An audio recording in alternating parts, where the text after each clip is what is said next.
Shalom, chers amis auditeurs. La joie du Seigneur est notre force. Et voici le thème de cette journée où nous pensons à un monde où les défis et les épreuves peuvent parfois nous accabler, nous fatiguer. Parfois, spirituellement, on se demande qu'est-ce qui ne va pas. On peut s'installer, réfléchir et nous demander que faire pour trouver de la force. Parfois, on dit, ah, je suis fatigué. Ah, je n'en peux plus. Ah, la vie est dure. C'est difficile. Je ne peux plus avancer. Pensez à la joie du Seigneur. C'est le thème de notre exhortation. La joie du Seigneur, notre force. Cette force ne résiste pas dans toute autre chose que le Seigneur. Elle réside dans le Seigneur Jésus-Christ. Et c'est par la foi que nous avons ce contact avec Jésus-Christ.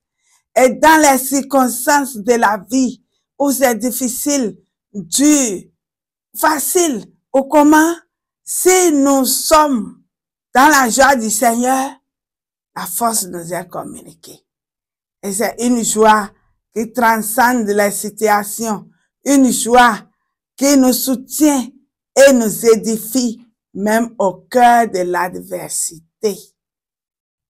Néhémie 8, 10 est le petit texte de base sur lequel nous allons parler aujourd'hui. Ne vous affligez pas, car la joie de l'Éternel est notre force. Ne vous affligez pas.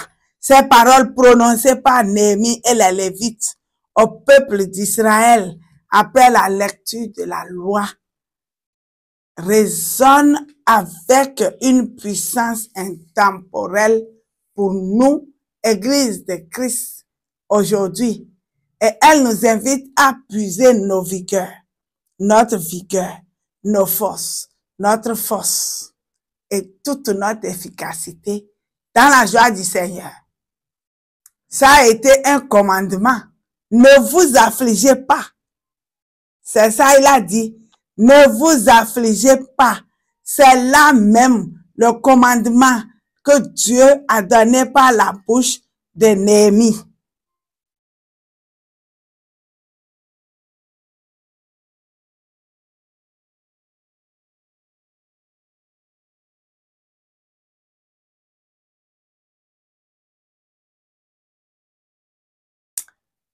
C'est là le commandement que Dieu a donné par la bouche de Néhémie, son serviteur. Le premier élément, c'est ne vous affligez pas. L'affliction, c'est la tristesse, c'est le découragement. Et ces deux éléments sont des réalités de la vie humaine. Le peuple d'Israël, en ce moment-là, réalisait l'étendue de ses manquements à la loi de Dieu et à la tristesse, et la tristesse les envahissait. Ah, comment allons-nous faire pour rester fidèles, pour obéir à la loi? C'est une réaction naturelle face à la conscience du péché ou face aux difficultés. On cherche toujours des idées, des solutions. Que faire? Où trouver de la force? Pas chez le féticheur, pas chez le marabout, pas chez le magicien, pas chez quelqu'un, un manipulateur. Ou peut-être on dit, ah, mon père spirituel, ah, mon coach, ah, mon ceci. C'est dans le Seigneur, dans la joie du Seigneur. Dieu, par la voix de ses serviteurs, nous invite à ne pas nous laisser submerger par aucune affliction. Pourquoi? C'est pas parce que les problèmes n'existent pas.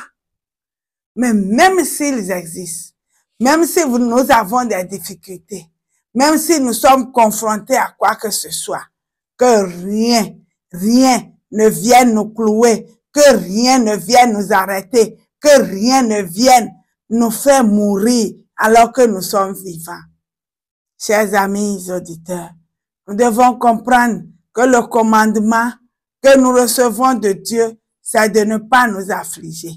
Ne nous arrêtons pas, ne baissons pas les bras, ne baissons pas la tête, ne donnons pas à l'ennemi l'occasion de se réjouir de notre état de tristesse. Que rien ne nous arrête. Quelle que soit la difficulté, pensons à la joie du Seigneur et nous allons retrouver nos forces. Croyons que il ne s'agit pas de refuser la douleur, de refuser le problème, mais ce qui est très simple à faire, c'est de reconnaître que nous ne devons pas baisser les bras, mais nous devons nous réjouir parce que le Seigneur a tout accompli sur la croix. La source de la joie de l'Éternel pour nous, c'est de comprendre que Christ sur la croix a tout vaincu. Ce n'est pas une joie humaine, ce n'est pas une joie éphémère, une joie qui dépend des circonstances. Ah, allons boire. Quand on boit, on bavarde, on est en joie. On rentre avec les soucis. Quand on va jouer, on crée un peu de joie. Après le jeu, les soucis s'installent. L'homme ne peut pas nous donner la joie, mais seul Jésus-Christ qui a bravé la mort, la maladie, les problèmes sur la croix, seul Jésus-Christ qui a vaincu Satan depuis plus de 2000 ans, nous communique sa joie qui nous donne la victoire sur les épreuves. La joie de l'Éternel, c'est quoi? Une joie inconditionnelle. Elle ne dépend d'aucune de nos performances. Une joie qui ne dépend pas de nos mérites, mais de la nature, de l'amour de Dieu pour nous. C'est une joie profonde qui vient au-delà des émotions superficielles et touche l'âme. C'est une paix et une assurance même au milieu de la tempête. Sa douce voix dit, mon enfant, alléluia. La joie du Seigneur se fait entendre à n'importe quel moment de notre vie quand nous faisons attention au Seigneur. Et cette source, c'est quoi la joie? La joie spirituelle. Elle est le fruit de la présence du Saint-Esprit en nous. Galates 5, 22. C'est la joie de savoir que nous sommes aimés de Dieu. La joie de savoir que nous sommes pardonnés, rachetés par Christ. La joie de savoir que Christ a tout accompli. Une joie qui vient de sa parole, comme pour le peuple de Néhémie. La joie est née après la compréhension de la parole. La joie est née quand le peuple a compris ce que le Seigneur voulait pour lui. Frères et sœurs, nous devons comprendre que cela a une conséquence dans notre vie. La force. La conséquence de la joie du Seigneur dans notre vie, c'est la force. Si nous nous réjouissons de ce que le Seigneur peut tout, qu'il peut tout faire et qu'il a tout fait, nous sommes forts. D'avance, nous avons la victoire. La joie n'est pas seulement un sentiment agréable qui passe après, mais c'est Dieu qui met cette joie en nous et elle devient une source vitale, une puissance qui nous équipe pour faire face à la vie. Alors, le sourire que nous manifestons prouve que nous croyons en Dieu et que nous sommes forts. Comment cette joie se manifeste-t-elle? Comme notre force. C'est là la question. Elle nous donne de la persévérance face aux obstacles. La joie du Seigneur nous permet de ne pas abandonner. Elle nous pousse à continuer, sachant que Dieu est avec nous. Elle nous protège du découragement quand la tristesse menace, quand la tempête souffle, quand quelque chose vient vouloir submerger notre foi. La joie de l'Éternel agit comme un bouclier. nous rappelant la fidélité de Dieu et ses promesses. Et là, Dieu reste fidèle à toutes ses promesses. Elle renouvelle nos énergies spirituellement, émotionnellement et même parfois physiquement. La joie du Seigneur peut revitaliser nos âmes fatiguées. Elle nous permet de témoigner. Et une église remplie de la joie du Seigneur est un témoignage puissant pour le monde. Notre joie, même dans l'adversité, attire les autres vers Christ. Alléluia. Chers frères et sœurs, en tant qu'église du Seigneur, nous sommes appelés à vivre cette vérité. Ne vous laissez pas abattre, chers amis auditeurs, par des circonstances quelconques. Ne vous laissez pas abattre par des gens que vous pensez qui sont vos ennemis. Ne vous laissez pas abattre par les combats de la vie.